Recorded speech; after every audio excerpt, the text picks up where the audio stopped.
Voces del Periodista. El Club de Periodistas de México, con su brazo asistencial, la Fundación Antonio Sáenz de Miera y Feital, presenta Voces del Periodista. Conduce Celeste Sáenz de Miera. Comenzamos.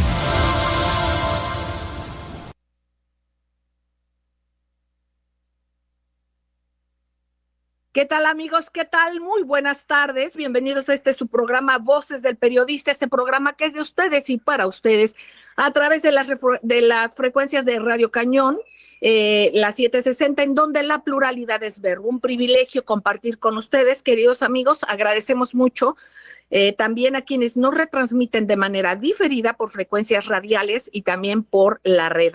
En la red directamente de Radio Cañón, usted puede teclear radiocañón.com/XEABC e inmediatamente podrá usted escucharnos desde cualquier dispositivo. Queridos amigos, un privilegio compartir esta mesa. Que usted conoce a la maestra Francisca Saavedra, al maestro don Rodolfo Sánchez Mena, la queridísima maestra Ceci Tapia, Solidaridad 1000, al maestro Juan Bautista Rojo. Y bueno, aquí es importantísima esta mesa, que podemos tener el contacto con nuestro coordinador de la Federación Internacional de Periodistas, del Club de Periodistas de México, el maestro Diego Papalardo. Y de manteles largos, al contar con nosotros nuevamente, maestro Enrique Refollo, politólogo, un personaje que además es académico en la Universidad Carlos III de Madrid, y también tiene doctorado en geografía. Eso, entre muchas otras cosas, es un personaje requerido en altos niveles, donde se tiene que hacer la discusión política. Maestro querido, muy buenas tardes a todos. Maestro Diego Papalardo, si quieres tú, por favor, también dar la bienvenida a nuestro distinguidísimo, pues no digo que invitado, porque él es y nos honra con ser parte también de esta federación y de este programa, y que ojalá y pueda ser más seguido. Te escuchamos con atención, maestro Diego Papalardo. Hola, Celeste, equipo, audiencia, y bueno, y a nuestro amigo Enrique Refollo, quien hoy se presenta con la finalidad de informarnos objetivamente, de comentarnos y de analizar profundamente la complejidad situacional del Donbass y de aquellas temáticas conexas a la misma. Hoy realmente va a ser un programa muy, muy especial, porque tenemos a alguien que no solamente es un especialista, sino también es un luchador por el bienestar de los pueblos y la hermandad de los pueblos del mundo. Es decir, hoy presentamos a nuestra audiencia, que dicho sea de paso se internacionaliza, porque en estos momentos tenemos oyentes en países hermanos y amigos, no solamente en México, y decía que el maestro Refollo hoy nos va a brindar una óptica particular, concreta y como se dice en países como la Argentina, desde la cocina. Nos va a ilustrar y va a ir develando y rompiendo, si se permite la expresión, engaños y esquemas cognitivos sesgados que lamentablemente están llegando a las multitudes por las razones que ya sabemos.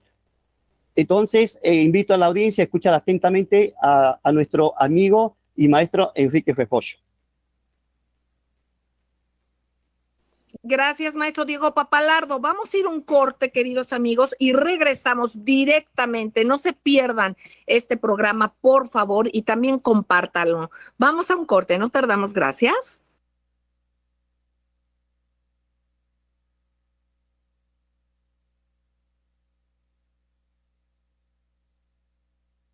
Gracias, queridos amigos, gracias por seguir con nosotros en Voces del Periodista, en esta frecuencia en donde la pluralidad es verbo, Radio Cañón, la 760. Queridos amigos, bueno, les reiteraba yo la importancia de tener a un profesor con una producción interesantísima en análisis que tienen que ver sobre geografía militar, y también sobre guerras híbridas, entre otros temas. Él es autor de una obra extraordinaria que hizo de una manera que fue sumando analistas y personalidades del ámbito del conocimiento, y esta obra, que es muy reconocida, se editó allá y se publicó en España, Aquí nunca amanece en paz.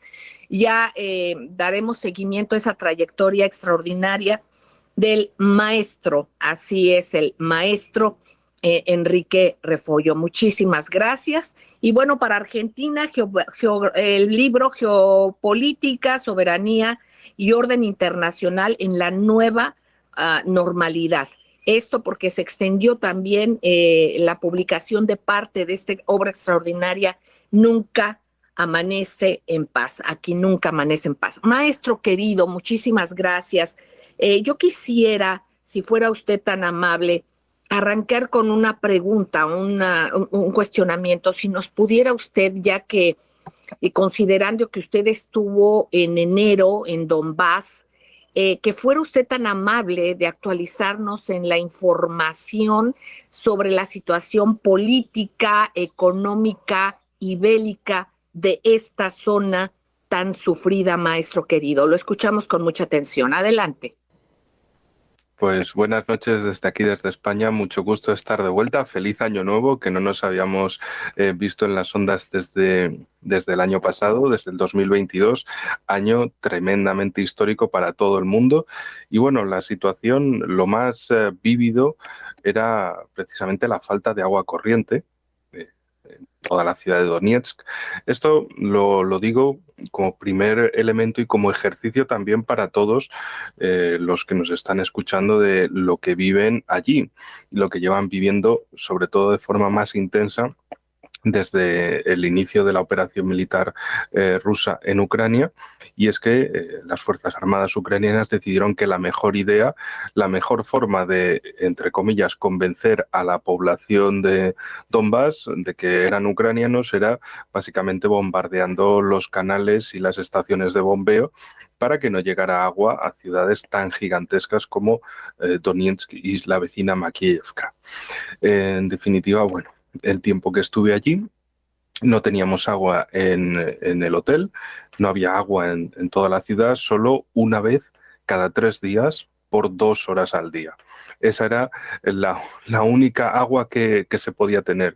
Y bueno, la vida dependía una vez más de las garrafas, lo cual era algo que ya había vivido en septiembre pasado, donde, bueno, en el piso tenías que tener agua en todas las habitaciones, tenías que tener agua en la cocina para cocinar, para lavar, en el baño, para el lavabo, para el urinario, y luego también tenías que tener tus botellas para beber, tus garrafas, porque si no, bueno, si se cortaba el agua, no se sabía cuándo podía volver, así que tenías que mantenerte con lo que hubiera, así como también almacenar comida enlatada y bueno, y si fallaba algo, si había algún problema, pues bajar corriendo al sótano del edificio que sea e intentar estar a refugio de los bombardeos. Y esa es, por desgracia, la vida diaria para muchos allí, pero eso sí, no solo desde 2022, sino desde 2014, porque esto empezó precisamente en 2014. Bueno, más allá de, para cerrar el tema del agua... Perdón, es importantísimo esta puntuación que usted nos hace, maestro, perdón que interrumpa, sí. Pero recordemos, amigos, que esto no acaba de empezar, no empezó el año pasado. Esto bien lo dice y hay que tenerlo muy presente desde el 2014. Adelante, perdón, maestro, por la interrupción. Sí, no, por supuesto. Y de hecho, fíjese, como me recordaba también gente allí, de cuál fue el inicio de este conflicto. Me recordaban gente de Donetsk, mira, cuando el golpe del Maidán, en febrero de 2014, precisamente vamos a cumplir el 9º año del Maidán. Bueno, la primera decisión que tomaron las nuevas autoridades tras el golpe fue la de suprimir la lengua rusa de cualquier uso en educación, administración, medios de comunicación, es decir, eliminar cualquier cosa rusa que considerase el nuevo gobierno. Y claro, precisamente en regiones como Donetsk, Lugansk, Kharkov, Odessa o, no digamos, Crimea, resultaba un ataque contra todo lo que eran ellos, porque ellos hablaban ruso, porque en definitiva eran esa parte rusa que había sido añadida a la Ucrania soviética. Ellos no hablaban ucraniano, pero ahora les querían obligar a hablar ucraniano y, de paso, pues eliminar toda la lengua, cultura e incluso el ataque contra la religión, como hemos visto desde esa época. Es decir, que desde Occidente quieren que haya un patriarcado ortodoxo de Kiev frente al patriarcado ortodoxo de Moscú. Es decir, han buscado hasta ahí la misma división entre unos y otros para que luego veamos las falsedades desde Estados Unidos, que luego les gusta decir mucho lo del God bless you, el que Dios te bendiga, pero luego si pueden intentan meter a Dios en sus tribulaciones políticas, como es este caso. Y en fin, y a partir de ahí, pues de esas políticas antirrusas del gobierno del Maidán, pues llevaron a la guerra civil finalmente. Y desde entonces, pues en esa situación ha estado. Lo que ha mostrado 2022 es que todo lo que habían estado haciendo se ha intensificado, es decir, es un odio masivo contra cualquier cosa que sea calificada de rusa en Ucrania. Racismo absoluto contra todo lo ruso, que por supuesto le ha hecho el coro todo Occidente, bueno, todos los gobiernos occidentales, a excepción del húngaro, porque el húngaro tiene la desgracia de coincidir en fronteras con ellos, si bien es una zona pequeña, lo suficiente como para tener roces que un día pueden ser muy intensos con Ucrania, ya que, bueno, una parte de Ucrania está habitada por húngaros, la zona de Zacarpatia o Transcarpatia, en el suroeste, y precisamente los húngaros no son tontos y se dan cuenta de que ese nacionalismo ucraniano que alimentó Occidente es tan antirruso como anti cualquier otra cosa que no sea el modelo ucraniano del oeste que ellos tienen en mente. Y claro, los húngaros pues están también en ese punto de mira. En definitiva, bueno, quisieron hacer una guerra civil contra el resto del país que no era el típico ucraniano del oeste, de Leópolis o Lvov o Ternópil. Bueno, pues la situación que han tenido es una ruptura completa del país. Hay por lo menos dos Ucranias y media, la Ucrania del oeste, la Ucrania del este y ese trocito de Hungría dentro de ese territorio en el oeste también.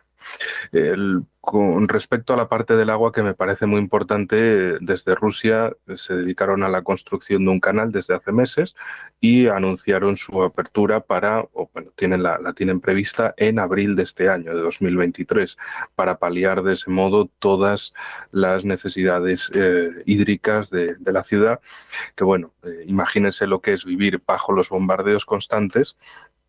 Te pueden caer en cualquier lugar, no importa si estás en casa, si estás esperando el autobús, estás en la cola del banco, estás en un mercado, estás en el trabajo, no sabes dónde y cuándo a los militares ucranianos con armamento OTAN les va a dar por atacar ahí. Y bueno, esto es público y notorio si se conocen, claro, los grupos de noticias de Donetsk, donde se publica todo esto, que no es ningún secreto, no son grupos ocultos, son grupos públicos, pero desde luego esa información a Occidente no le llega, o si le llega simplemente es para cambiar la autoría del crimen, es decir, para acusar a Rusia de, no, han sido ellos, ya, pero no es así. Bueno, juegan con la ignorancia de la gente, de que no sepan dónde está cada cosa, quién es quién, y bueno, simplemente como el resumen general de todos los grandes medios es Rusia es mala y como es mala todo lo que haga es malo, pues cualquier cosa mala que le acuses a Rusia, pues nadie va a querer ir a decir, oigan, pero ustedes están mintiendo. Eso se creen en los grandes medios. Luego están las redes sociales donde les llevan la contraria de una forma razonada y ostensible, por eso tienen tanto miedo y por eso, bueno, Josep Borrell, el supuesto jefe de la diplomacia de la Unión Europea, llamaba abiertamente a la censura, una vez más, y ya de cualquier cosa que sea calificada de medio ruso, de agente ruso, debe ser eliminada. Un discurso que días antes también había tenido su su inicio con Pedro Sánchez. Lo digo porque tanto Pedro Sánchez como Josep Borrell vienen del Partido Socialista Obrero Español, el partido más atlantista, más otanista que hay en España, con diferencia. Así que para que veamos también quién dice qué y de dónde vienen, en definitiva.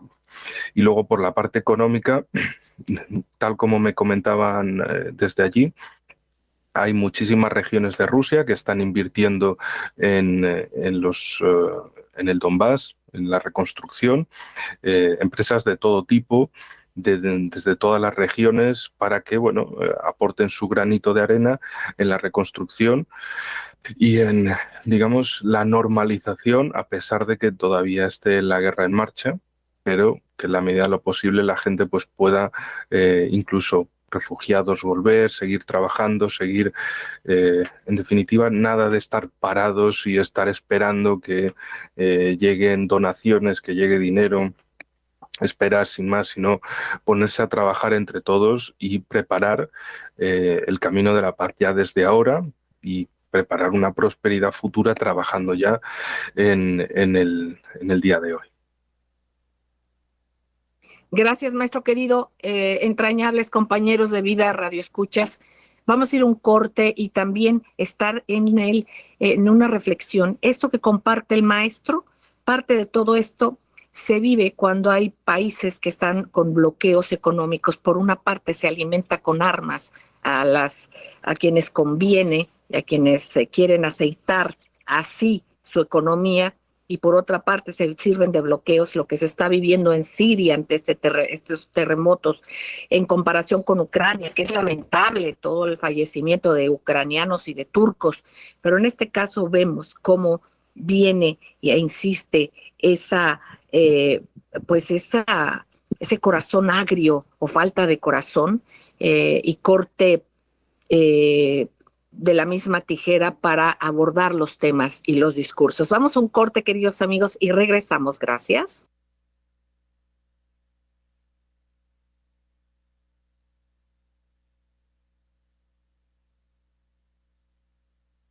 Gracias, queridos amigos. Gracias por seguir con nosotros aquí en las frecuencias de Radio Cañón, las 760, en donde la pluralidad es verbo. Seguimos en Voces del Periodista, en esta mesa extraordinaria, escuchando al maestro Enrique Refollo.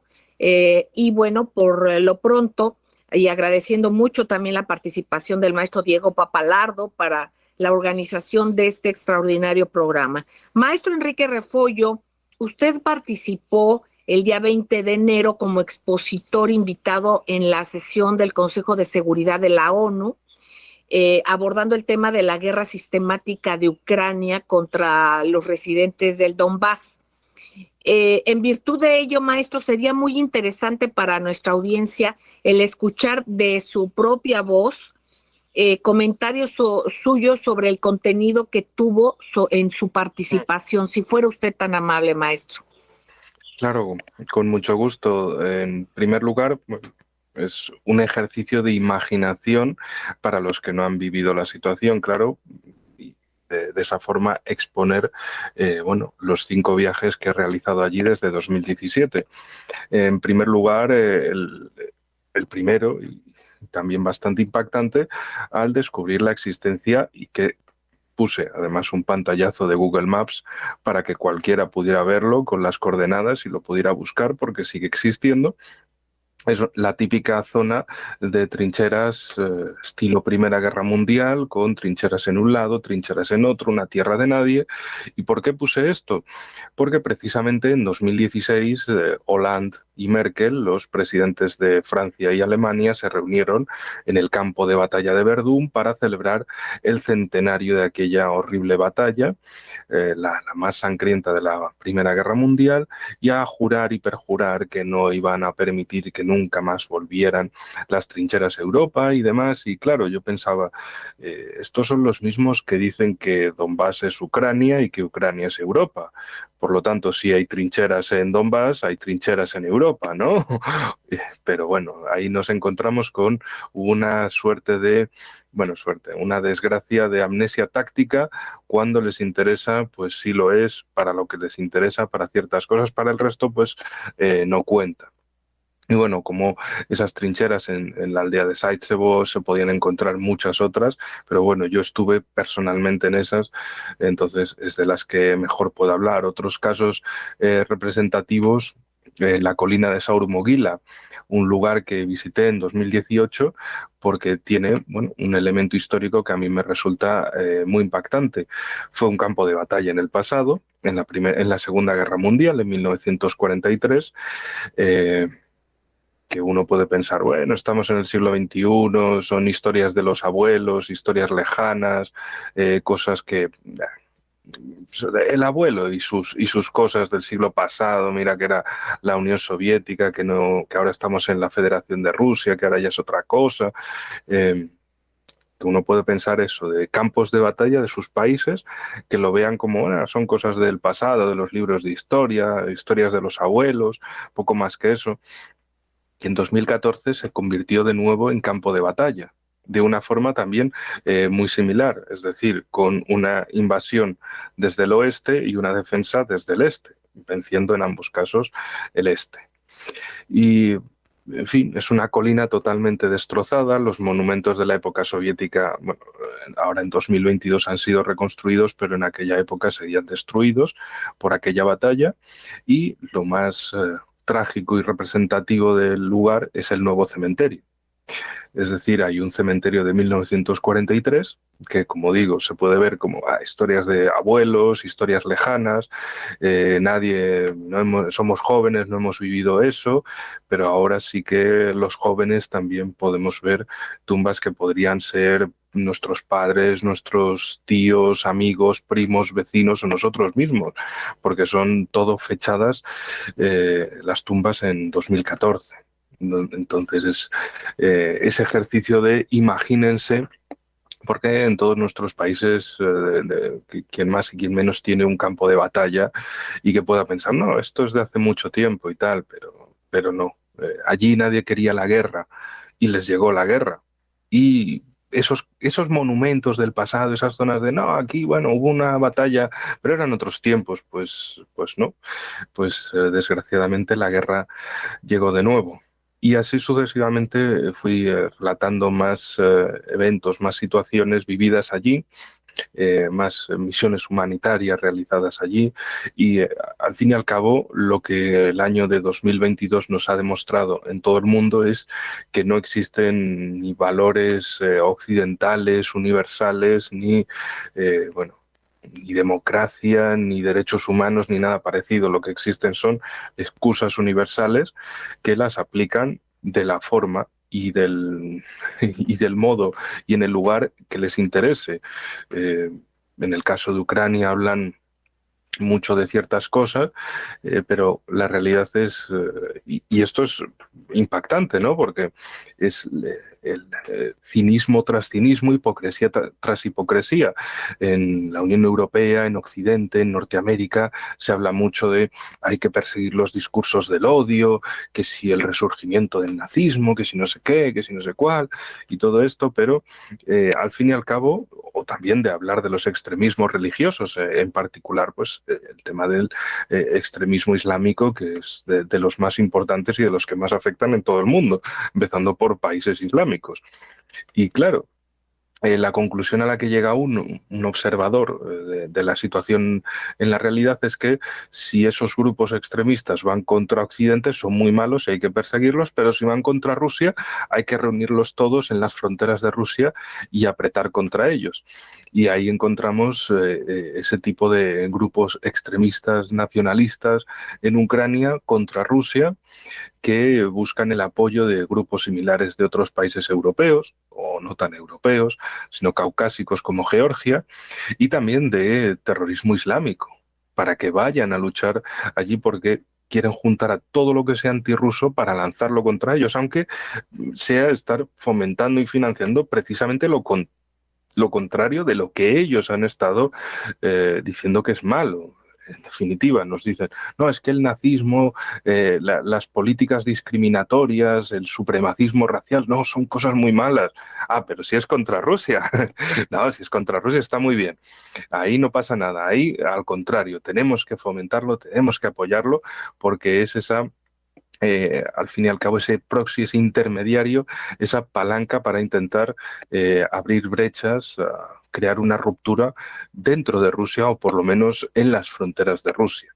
Y al fin y al cabo eso todo el mundo lo ha entendido, y cuando me refiero a todo el mundo me refiero a todo el planeta, de cómo bueno, esos valores universales no existen. Existen los intereses universales o los intereses hacia todo el universo, hacia todo el mundo conocido desde países como Estados Unidos o Reino Unido y de otros países europeos que más bien les gusta hacer el chihuahua antes que intentar ser un actor político razonado y respetable en el mundo, sino simplemente ser un chihuahua que el dueño le señala y el chihuahua empieza a ladrar y ya está, y se deja llevar bueno, por lo que le diga el dueño. Y así está la Europa continental, principalmente secuestrada en esta situación, donde toda la burocracia de la Unión Europea sigue a rajatabla esa idea, esa intención estadounidense o más ampliamente anglosajona, porque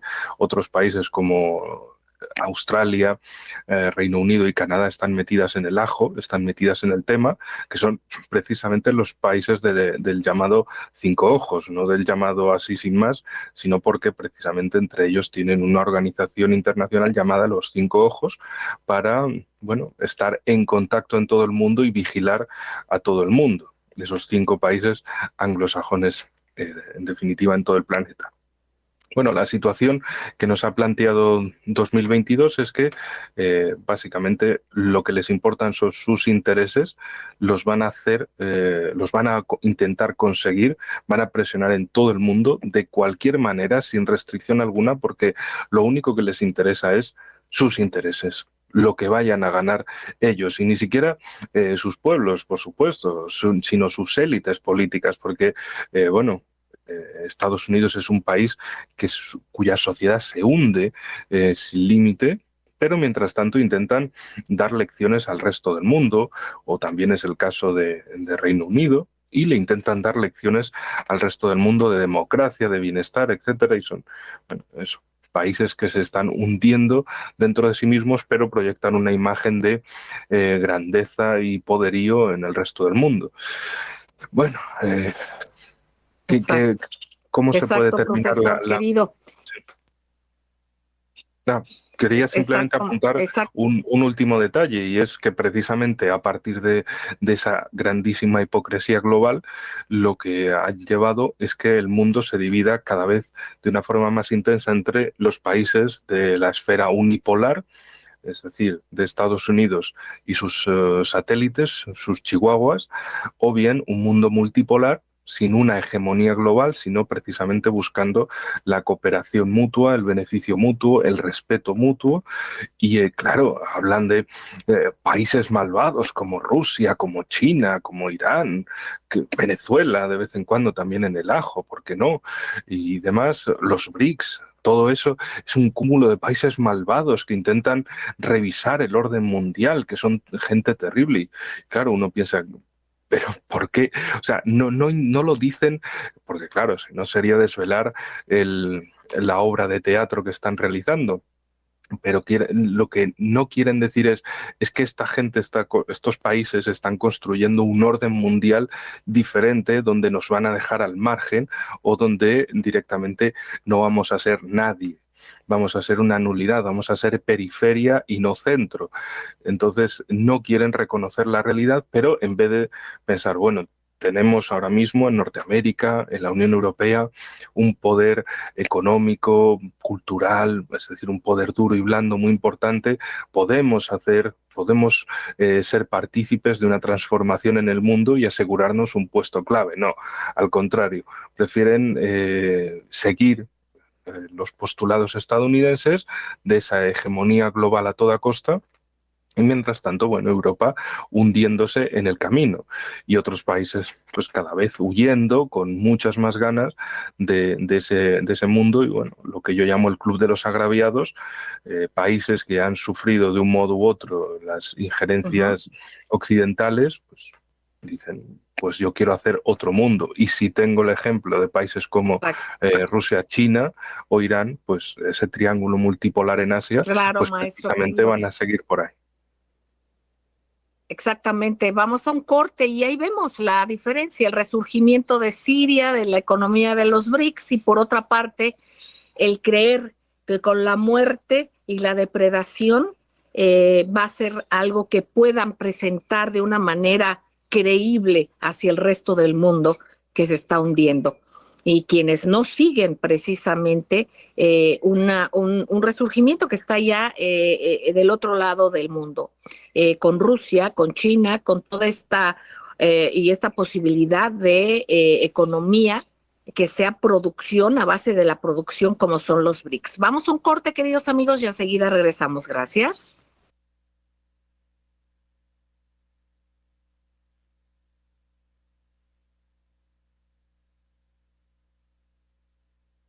Gracias, queridos amigos. Regresamos a su programa Voces del Periodista en la frecuencia de Radio Cañón, la 760, en donde la pluralidad es verbo. Regresamos precisamente con el maestro Enrique Refollo. Yo le pediría al maestro Diego Papalardo, representante de la Federación Internacional de Periodistas del Club de Periodistas de México, hacer alguna pregunta o comentario que usted crea conveniente sobre estos datos tan importantes de lo que se está viviendo y en lo que se traduce lo que se vive en Ucrania, maestro. Adelante, lo escuchamos. Muchas gracias, licenciada. Maestro, una pregunta, una consulta. ¿Crees que la participación de Rusia en el Donbass, en la situación del Donbass, es, por un lado, un símbolo del resurgimiento de la Gran Rusia y, por el otro lado, la concreción definitiva del sistema policentrista en el orden mundial? Pues mira, sobre tu primera pregunta, mucha gente también me ha hecho la pregunta de no, pero es que esto es imperialismo ruso, pero es que se están expandiendo, etcétera, etcétera. Y la cuestión es que no se están expandiendo. La cuestión es que otros países se están expandiendo, están yendo contra las fronteras de Rusia y además llevan sistemáticamente décadas señalando que Rusia es el enemigo. Es decir, ¿qué esperaban que Rusia hiciera? Que Rusia simplemente dijera, vale, venga, cerramos el país y, es decir, clausuramos ya la Federación de Rusia y nos disolvemos en 40 países para que Occidente esté cómoda y para que Estados Unidos pueda saquear nuestros recursos a placer, como en los 90, pero todavía mejor, ¿no? Eso es lo que quieren desde Occidente que hagamos en Rusia. Claro, los rusos dicen ni hablar, ni se les ocurra pensar que vamos a permitir eso. Poco a poco han ido moviendo las fronteras de la OTAN, moviendo Estados Unidos su armamento, su personal militar, también han ido azuzando todos los sentimientos antirrusos en Europa Oriental, que claro, dicen, no, pero es que hay países de Europa Oriental que desean alejarse de Rusia. Ya, amigos, ¿y de América Latina qué? ¿Cuántos quieren estar cerca de Estados Unidos y cuántos quieren estar lejos? Ahí no, y que nadie se nos meta en el jardín, sea el de atrás o el de adelante, porque antes era el jardín de atrás, el patio trasero, ahora es el patio delantero, como dijo en una ocasión el año pasado Joe Biden. Como, no sé, Joe Biden y Josep Borrell podrían intentar hacer un discurso conjunto a ver cuántas faltas de respeto cometen contra el resto del mundo. Unos diciendo, no, tranquilos chicos, no sois nuestro jardín de atrás, ahora sois nuestro jardín de adelante, habéis mejorado. Simplemente callaos y seguir la línea. En el caso de Josep Borrell, con lo de nosotros somos el jardín y el resto son la selva. Bueno, en fin, pues más allá de eso es la situación que hay en Europa. Y con el respecto al mundo multipolar, claramente está en ascenso, está en auge, porque muchos de estos países que por separado habían sufrido esos agravios, sanciones económicas, invasiones, de repente se dan cuenta de que hay un país que está aguantando contra todo Occidente, que es Rusia. Es un país que se ha estado preparando para todo este tipo de sanciones, que han estado moviendo una diplomacia muy hábil con China, con Irán, con otros muchos países, con el formato BRICS, con el formato Organización de Cooperación de Shanghái, con Unión Económica Eurasiática, etcétera, etcétera, y en definitiva han ido construyendo las bases de un mundo multipolar y, lo más importante, de un mundo que no necesite a Occidente, porque tarde o temprano, si te van a congelar entre comillas, si te van a robar todos los fondos que tengas en sus bancos occidentales, si van a intentar impedir que estés en el comercio global, pues al final sí, eso se lo han hecho a países pequeños, pero de repente Rusia es el símbolo de que sí, se atreven también con los grandes, pero con el grande se han topado y a este no lo van a tirar. Entonces, otros países pequeños que antes simplemente guardaban un perfil bajo, ahora quieren tomar mayor preponderancia en base a eso, a que sí se puede resistir contra el envite occidental y que además es un envite absoluto.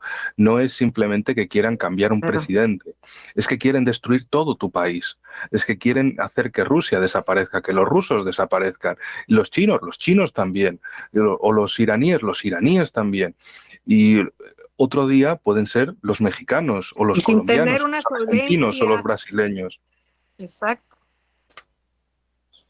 Así es, maestro, y sin tener una solvencia que nada justifica ese imperialismo arrollador, pero además sin una solvencia de ninguna índole, ni moral, ni económica, ni política. Eso es bien interesante. Yo le pediría a los maestros en la mesa cualquier comentario que quieran hacerle al maestro Enrique Refollo, ya que estamos unos minutos de salir. Disculpen la premura. Maestra Francisca Saavedra, adelante. Sí, yo quiero preguntar al maestro Refollo, ¿cuál es la diferencia entre un mapa político y un mapa militar? Seguramente tendrá alguna estrategia especial y en ese delimitar militarmente alguna nueva geopolítica, ¿qué tanto se afecta a la gente sin consultarla, por ejemplo? Gracias. Pues desde mi punto de Adelante, vista, maestro. Para que tengan un concepto interesante desde la geografía militar, el valor excético, es decir, el valor de habitabilidad y de recursos naturales que tiene un territorio. Esa es la clave de todos los conflictos, es decir, allá donde donde haya recursos naturales, donde haya una posibilidad de asentar mucha población, entonces ahí es donde se darán las grandes batallas. En el caso político, pues sobre todo la influencia política, económica, social, de tener un territorio u otro, y en el ámbito militar, por supuesto, lo que se puede hacer con el armamento, con, digamos, la situación tecnológica militar del momento. Y a partir de ahí, pues hay territorios que tienen una mayor preponderancia en ciertos momentos históricos, otros que la mantienen siempre y otros que, bueno, renuevan, que digamos que son de nueva importancia, como por ejemplo la carrera en el Ártico y en la Antártida, la ruta del Mar del Norte, es decir, la ruta del Ártico para Rusia, que serviría para, bueno, ser más rápida que una ruta a través del Canal de Suez. Exacto. Eso sin una tecnología, sin unos rompehielos atómicos como tiene Rusia, pues no se puede realizar. Claro. Maestro querido, por el tiempo, estamos a 2 minutos de salir. Creo que la maestra Ceci Tapia no está. ¿Estás en la línea, Ceci? Perdón, maestro don Rodolfo Sánchez Mena, adelante. Bueno, pues es un programa extraordinario, Celeste. No tenemos todos los días estos programas. Hacemos un esfuerzo en Voces del Periodista para tenerlo, pero un testimonio directo del campo, de la guerra, de las trincheras en donde se está disputando no solo el hecho de la hegemonía de los Estados Unidos, sino de tratar de demostrar que no es posible un mundo en paz. Esto es lo que se está en juego y es lo que hemos dado hoy. Hemos escuchado y hemos recibido ese testimonio de que sí es posible construir un mundo en paz, un mundo en hermandad y que está ya en vías de construcción y desarrollo. Gracias, maestro querido. Maestro Juan Bautista, adelante.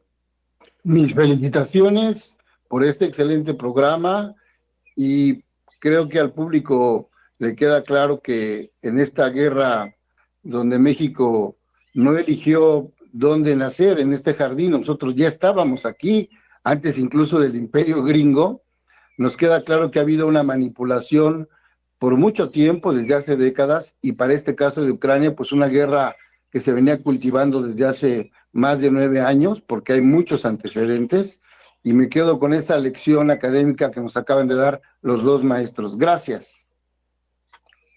Muchísimas gracias, Ceci querida. Todavía estás, no estás, Ceci, no te veo ahorita aquí en la línea. Yo quiero agradecer a la maestra Ceci Tapia, directora de Derechos Humanos del Club de Periodistas de México, todo el apoyo para que técnicamente también se pudiese hacer. Gracias, Jonathan Álvarez, también, y a toda la mesa extraordinaria. Gracias, maestro Diego Papalardo, por este acercamiento con el maestro Enrique Refollo. Muchísimas gracias, maestro. En su programa lo esperamos y deseamos sea tan generoso de seguir compartiendo su sapiencia, su conocimiento con nosotros. Gracias, Ceci Tapia, solidaridad mil, maestro don Rodolfo Sánchez Mena, maestro Juan Bautista, maestro Diego Papalardo. En nombre de nuestro productor y director general, les agradecemos enormemente su confianza y su compañía. Queridos amigos, recuerden que debemos escuchar con pluralidad y debemos de ir por un mundo mejor y mejor para todos. Que no se nos olvide el ser comunitarios, el saber que todos tenemos el derecho a la vida y a una vida feliz. Así es que muchísimas gracias, maestros, un privilegio escucharles. Ustedes, amigos, sigan en las frecuencias en esta frecuencia de Radio Cañón, la 760, porque aquí se escucha con pluralidad y de eso es de lo que se trata. Gracias también y reitero nuestra gratitud a todas las radiodifusoras que toman nuestra señal y la reproducen de manera diferida a través de la radio y también a través de la red. Un abrazo cariñosísimo, cuídense mucho, amigos. Hasta la próxima.